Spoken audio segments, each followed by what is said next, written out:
2-kilogram block of ice, then water. So I'll keep that the same. I'll have 200 grams of water.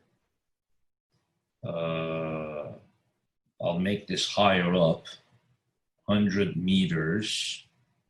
200 grams, and then we'll have the same thing, 5 degrees Celsius initially.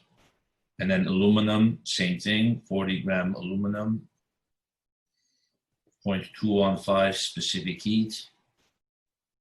And initial temperature 5. So the ice is at 0 degrees Celsius. So basically assume that it's already at its melting point.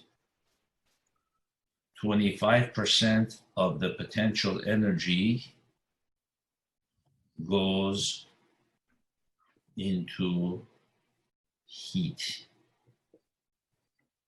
So this time you drop it from 25%. So the 2-kilogram block of ice is going to come. What's going to happen by the time it comes and hits the water? Some of it will have melted, right, in the air. So as you're dropping it, it's already melting. So assume that the melted portion kind of stays in the air or drops. It doesn't drop in the water. So it's like it melts and it just like disperses. So by the time that the block enters the water, its mass is less than 2 kilograms. Slightly less, it's already melted. So then it comes and immerses in the water and some more of the ice melts. So calculate for me the final temperature of the mixture. If all the ice melts, then what's going to happen is the ice is going to melt and together they're going to, you know what, let's make this a little bit warmer. Let's say the water is also, let's say 20 Celsius, and the initial temperature of the aluminum is 20 Celsius. Okay, so this one is a bit of a puzzle. What's going to happen? So the ice is going to melt, some of it in the air, then it's going to come and drop. I'm not sure if all the ice will melt. So calculate the final temperature of the mixture. If all the ice hasn't melted,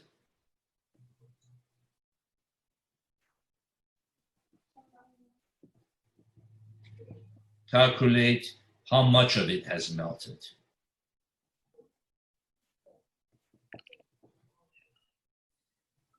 You guys get the question?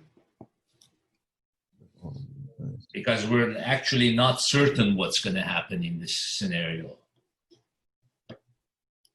Okay. We don't know if it's going to reach a temperature equilibrium. It could be that the water and the aluminum go all the way down to 0 and still can't melt all that ice and can only melt portion of that ice block. Or it could be that they could melt the ice, all of the ice, right? And then together they reach a certain final temperature. So either tell me that final temperature or tell me, oh, not all of the ice has melted. If all the ice hasn't melted, how much of it has melted? And then in that case, the final temperature will be 0. If not, if you don't have enough heat to melt all that ice, then the final temperature is 0, and some of the ice has melted, but some of it has remained in its solid form. How would we know how much water left the system? I mean, the ice. Oh, do what we did for the first part of the problem. Remember, the potential energy is equal to, remember that part? Yeah. I think it should solve that.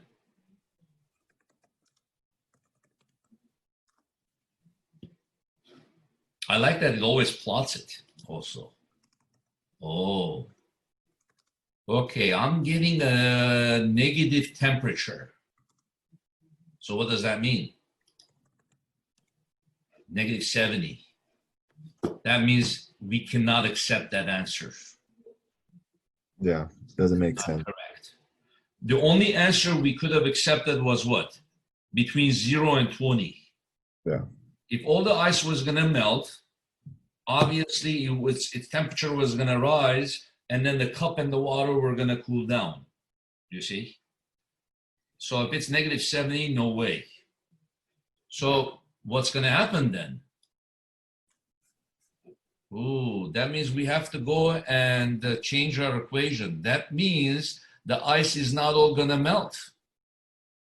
But the water and the cup are going to go all the way down to 0.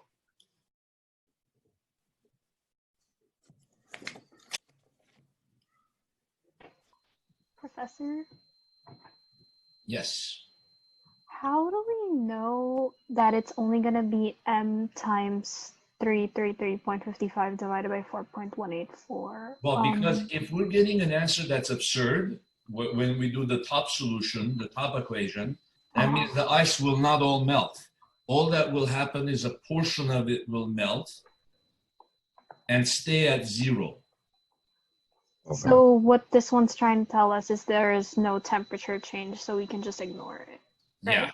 Yeah, exactly. So basically, the portion of the ice that melts will go and melt and stay at 0, and it's waiting for the rest of the ice to melt, while the aluminum and the original amount of water is going all the way down to 0. Okay, gotcha. Thank you. And it won't go negative because that's Now you just solve this. Look, it will tell you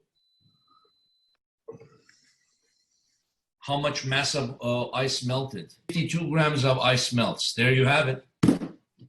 52 grams of ice. Further 52 grams of ice of the ice melts. So then from 1998, how much is left? 1998.53 minus 52.33. You see? So 52.33 grams of ice melts. And then if we want to know what's the final mass of the block of ice, then we say 19, what does that come out? 46.2 grams. So in other words, at the end, you have this big chunk of ice sitting with the water, and the water is at 0 degrees Celsius.